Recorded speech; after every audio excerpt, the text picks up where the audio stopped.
Hello, hello, hello. How are you guys doing? Welcome back to Single Women Retiring Abroad. Today, we want to delve deeper into the demographics of the country. Remember, Panama, your future home, your new home. I'm, I'm a learner. I just like to know and learn about new places, new countries, new cultures. That just excites me. So if I decide to either visit a place or especially if I say I'm going to move there, you better believe I'm going to be doing a lot of research. So you probably have seen those things before, but it never hurts to hear them again. So today we're going to talk about a bit of the geography, the population, the ethnic mixes, and everything that comes with that, because I believe that should be one of the main reasons for you to consider a country, right? If that doesn't matter to you, that's perfectly fine. But that really weighed heavily on my decision to move to Panama because of the sense that I see people who look like me, right? And I think it matters to a lot of people.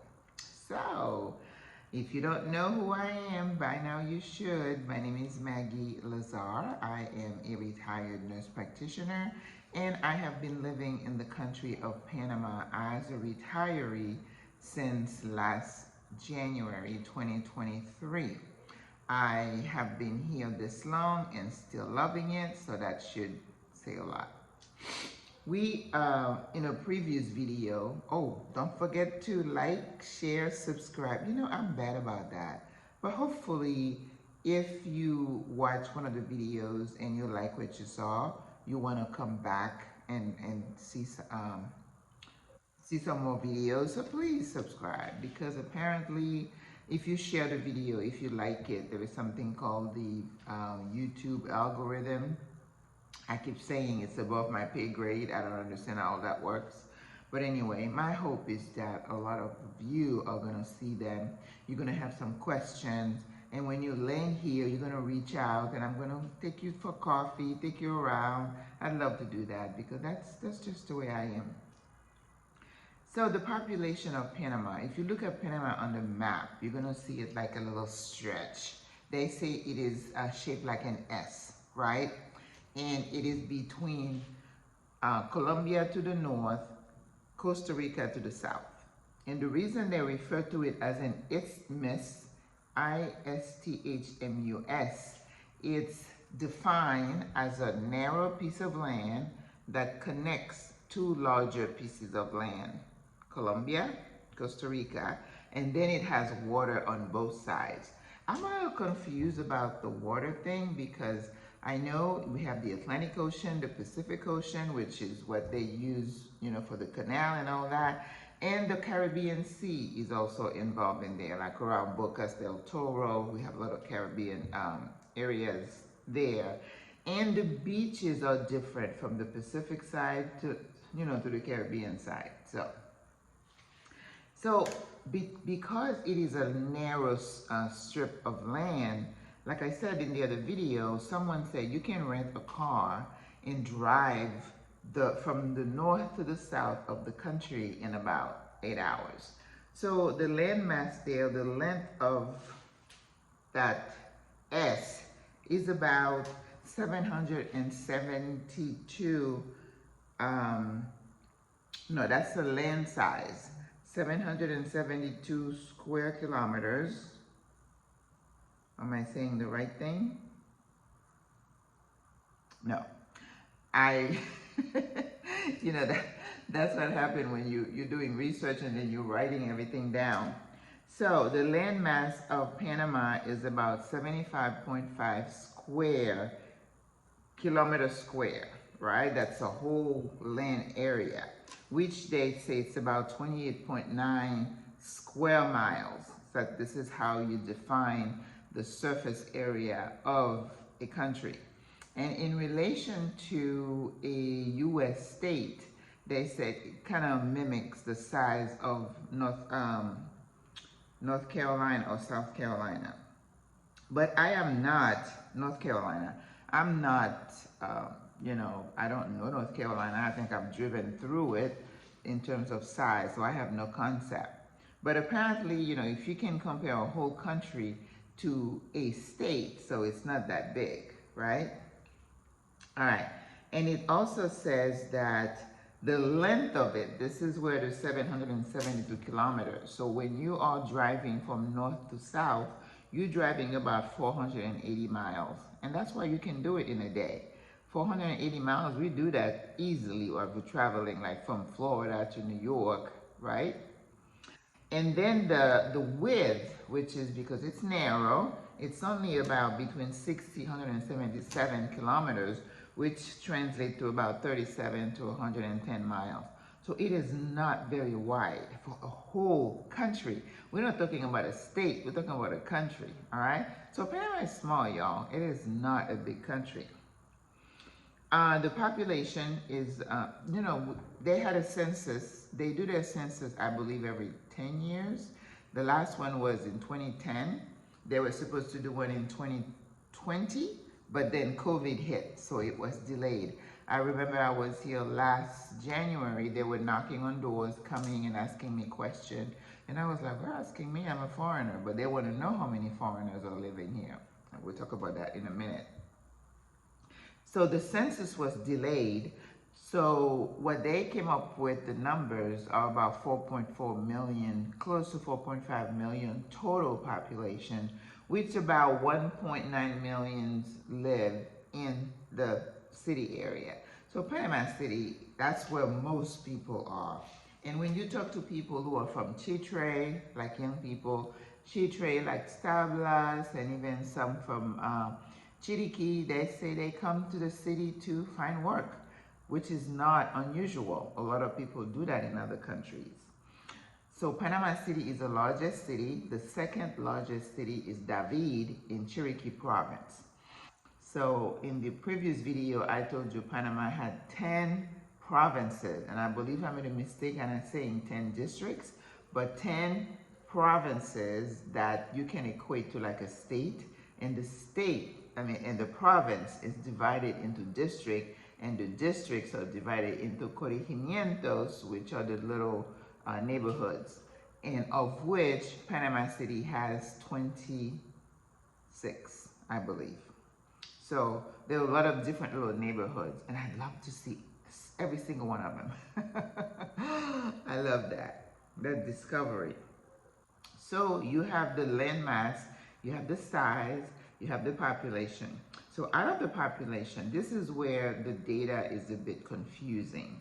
In the 2010 census, they said that based on what I told you yesterday and what is written, this is not my opinion, that the majority of the population is called mestizos. Mestizos is a mix of ethnic groups between the Spanish people who came, their forefathers were the people who colonized the country. So you have the Spanish people, and then you get people here, they're descendant and they stayed. They work in the canal, or they came to look for riches and, just to kind of take land and stuff, and they stayed. So you have the Spanish, the Caribbean people, Jamaican, Barbadians, Trinidadians, Haitians who stayed, and you have the Afro-Caribbeans, and then you had some Chinese migration also, and apparently I read somewhere that from the 1980s you have an increased migration of Chinese to the Americas. I'm sure it's strategic of China wanting to, become number one. So it was 55%. In the 2020 census, they say it's about 65% mestizos. So those are mixed cultures from Spaniard, European, indigenous, Afro-Caribbean. So these people have, like I said, beautiful brown skin, but their hair texture could be different. Now, if you have Afro-Caribbean marrying Afro-Caribbeans, then their hair is going to be kinky like my hair, okay? And then the indigenous people. I think there are about 6 tribes represented here, but the 2 largest tribes are the Ngabe and Mbera tribes. And they make about 12% of the population, and that number has not changed from the 2010 to the 2020 census.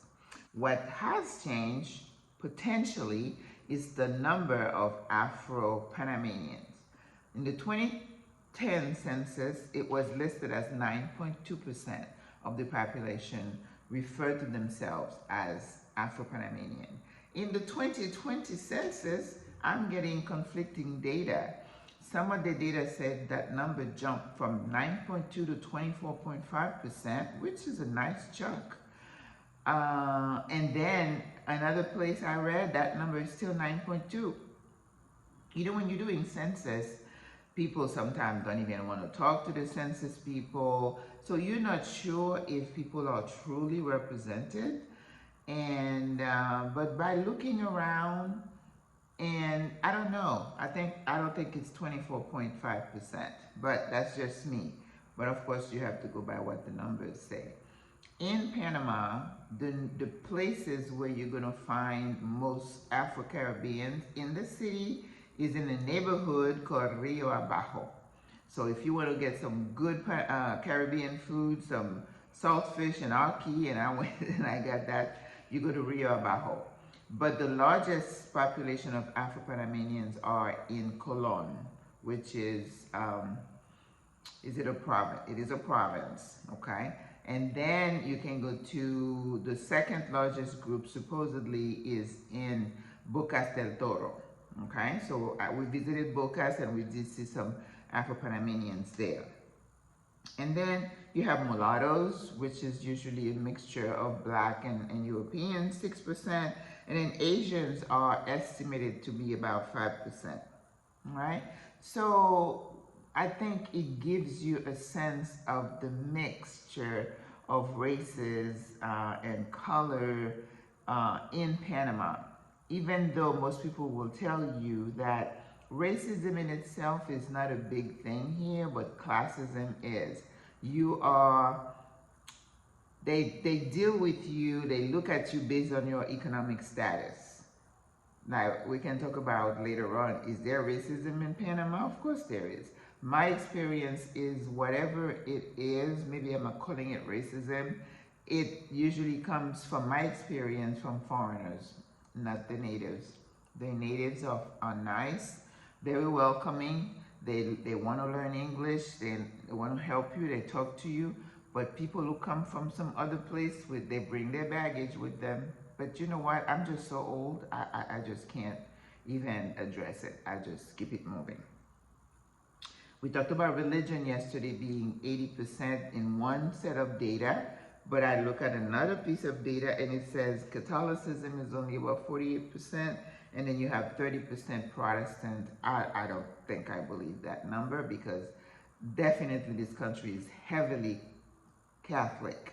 And now with Semana Santa coming next week, it's all about, you know, the Holy Week and processions, and they have pictures of Jesus and they push Jesus and Mary, and oh, it's a lot going on, and I'm all for it. I just got looking to see where will I go because there's so much going on. Foreigners in Panama are estimated to be about 186,000 people here, and the majority of them are from Venezuela, which is a difference, because last year when I was here and I was reading, it was the Colombians, because you know we're neighbors and they used to be brothers and we have so much in common with them. The polleras, the cumbia, the music, the food. But now, you know, with everything happening in Venezuela, they are the largest foreign group. So you have Venezuelan, Colombians, and then it's Chinese people that have come, and then the Americans. Now, you know, you come to Panama, a lot of people come to Panama and they don't stay, like the retirees, for whatever reason. But there is only about 16,000 Americans here. That's not a lot. So if you think the country is saturated with us, it's not true, all right? So there is room for anybody who wants to come. They may not be able to stay because of their expectation. and their lack of whatever they perceive to be something that they want, but there aren't that many of us here. So I hope you enjoy this, just numbers, numbers, numbers. I'm not necessarily a numbers person, but you need to know the numbers and you need to know what you're getting yourself into as you move to this country. So I hope you enjoy this. I will see you tomorrow. Au revoir, à la prochaine. Bye bye.